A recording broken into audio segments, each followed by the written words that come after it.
بسم اللہ الرحمن الرحیم نحمد و نصلی علی رسول الکریم اما بعد فاعوذ باللہ من الشیطان الرجیم بسم اللہ الرحمن الرحیم۔ تقریباً ترکیب کی 5-6 ویڈیو پہلے جو ہے وہ ہماری جملہ فعلیہ کی ترکیب ہوئی تھی۔ اس کے اندر یہ بتایا تھا کہ پہلے فعل آتا ہے، پھر فاعل آتا ہے اور پھر مفعول آتا ہے، صحیح۔ بعض اوقات ایسا ہوتا ہے کہ پہلے فعل آئے گا، پھر مفعول آ جائے گا اور پھر بعد میں فاعل آئے گا۔ بعض اوقات ایسا ہوتا ہے کہ پہلے فعل پھر مفعول پھر فاعل، یعنی کہ ترتیب تھوڑی چینج ہو جاتی ہے، لیکن ترتیب جو ہے وہ اتنی چینج نہیں ہوگی کہ پہلے فاعل آ جائے پھر فعل آ جائے۔ فاعل کبھی بھی فعل سے پہلے نہیں آتا، فاعل ہمیشہ فعل کے بعد آتا ہے۔ مفعول کے بعد تو آ سکتا ہے لیکن فاعل کبھی بھی فعل سے پہلے نہیں آ سکتا، صحیح ہے۔ میں آپ کو مثال سے سمجھاتا ہوں۔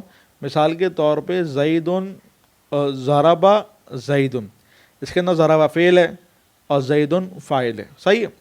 لیکن اگر میں کہوں زیدن ضربا، تو آپ بولو گے زیدن، دونوں کو ترجمہ وہی کی ہوگا، زید نے مارا زید نے مارا، زید جو ہے وہ ادھر بھی مارنے والا ہے، زید ادھر بھی مارنے والا ہے، لیکن ترکیب کے اندر فرق ہوگا۔ زیدن بنے گا مبتدا، صحیح ہے، ضربا فعل، اس کے اندر ہوا ضمیر فاعل جو زید کی طرف راجع، صحیح ہے، اور پھر فعل اپنے فاعل سے مل کر جملہ فعلیہ خبریہ ہو کر پھر بنے گی مبتدا کی خبر، اور پھر مبتدا خبر مل کر جملہ اسمیہ خبریہ بنیں گے، یعنی کہ ادھر یہ ترکیب ہوگی اور ادھر فعل ادھر فاعل، بس، صحیح ہے۔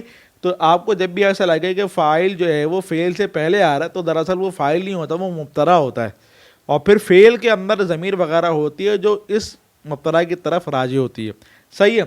خیر، تو میں کہنا یہ چاہ رہا تھا کہ کبھی بھی فعل بعض اوقات جو ہے وہ فاعل بعد میں آتا ہے اور مفعول پہلے آ جاتا ہے، صحیح ہے، لیکن عام طور پہ ترتیب یہ ہوتی ہے کہ فعل فاعل مفعول، لیکن بعض اوقات فاعل جو ہے وہ مفعول کے بعد بھی آ جاتا ہے۔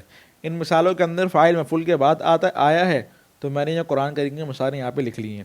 جاء فعل، کم ضمیر، آپ نے پڑھا ہوگا ضمیر منصوب متصل نحو کے اندر نا، جہاں پہ مبنی کی بحث ہوگی وہاں پہ ضمائر کی بحث ہوگی، وہاں جا کے دیکھ لینا، ضمیر منصوب متصل، ضمیر مرفوع متصل، ضمیر مجرور متصل وغیرہ، یہ آپ دیکھ لینا۔ یہ کم ضمیر جو ہے وہ یہ ضمیر منصوب متصل ہے، فعل کے ساتھ ملی ہوئی ہے، تو یہ ہوگا مفعول، کیونکہ مفعول جو ہوتا ہے منصوب ہوتا ہے، مفعول بھی اور رسول فاعل، صحیح ہے۔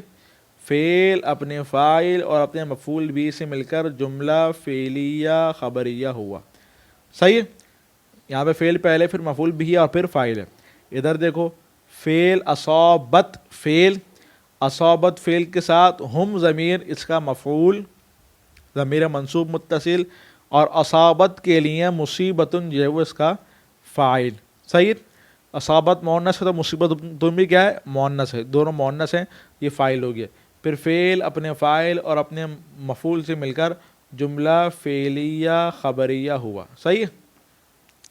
استظل فعل، ہم ضمیر اس کا مفعول، الشیطان اس کا فاعل، پھر فعل فاعل مل کر جملہ فعلیہ خبریہ ہوا، صحیح، یہی والا ہو گیا، صحیح۔ چلو، وآخر دعوانا الحمدللہ رب العالمین۔